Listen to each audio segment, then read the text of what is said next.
this morning and your health watch, the economic uncertainty certainly causes anxiety in a number of people. So let's talk about how to handle things, especially what's not necessarily within our control. It's a great place to start. Psychotherapist Lisa Palmer's here to walk us through it. That might be the key, right? You know, when we have things that are outside of our control, we have to look at them a little bit differently.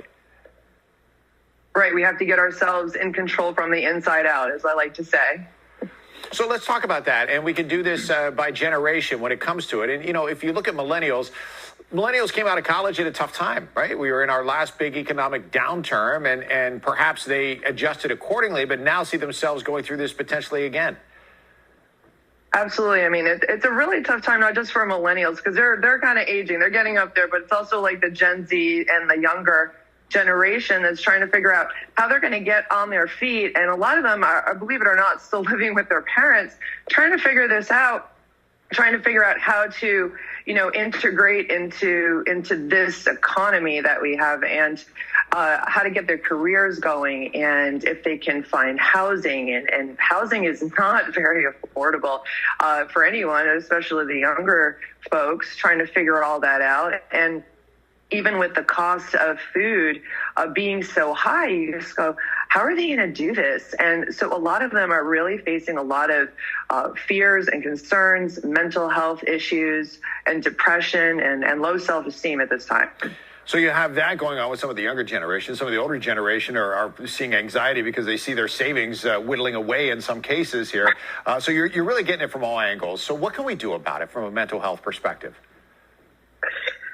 Well, you know, it's kind of tough when we're always trying to look, especially like with social media, putting all these pressures on us that we have to have this and do that and to be this or whatnot. And we have to go back to inside and trying to develop ourselves from within, because if we're just looking at all of these materialistic things, we can get very caught up in that. So we want to try to build abundance from within ourselves and realizing what's really important for ourselves in our lives, and what really generates true happiness and wealth from within.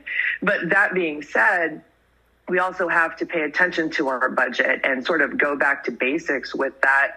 And like I say, cash is king. Don't try to spend more than you actually have. And I think we can get really caught up with that in this culture of, you know, online buying and, you know, shopping as an escape and everything. We want to try to pull it back. And I like to say a lot of those, you know, auto pays that we have. I use Rocket Money. It's really helped me out a lot to try to figure out, you know, where I need to cut expenses and sort of where my money's going. So I think that's helpful, and prioritizing what's really important for you.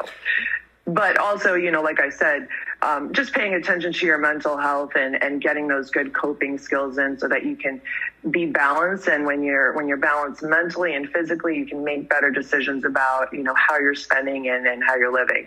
Yeah, from the financial aspect, some of those little changes and little cuts, like you say, doing the auto pay, cutting back on the expensive coffees, whatever it might be, you know, whatever works best for you, it can make a big difference in the end. From the mental perspective, and you mentioned, you know, you have to find this within yourself sometimes. What do you think works best? And I know everybody's different. Doing that, trying to work through it yourself, trying to work through it with a peer group, trying to work through it with the help of an app or of some type of technology. I'm sure they each have their own benefits and detractions, but what do you think works best?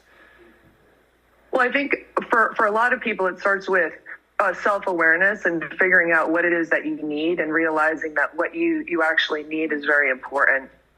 And paying attention to that. That is actually a basic skill. That what is it that I need right now? Do I need more space? Do I need to take me time? Do I need a little break? Do I need to set boundaries? Like, what is it that I need? And to start with that. And then once you figure out what you need, and when you're able to kind of set boundaries and set a structure for yourself, you can do things like, you know, meditate, which kind of helps to even out some of the emotions and kind of helps to reset. And that's a really good thing to do before you go to bed at night. You can start doing some journaling, but like constructive journaling, like affirmations and things like that are going to really help to kind of reset your thinking.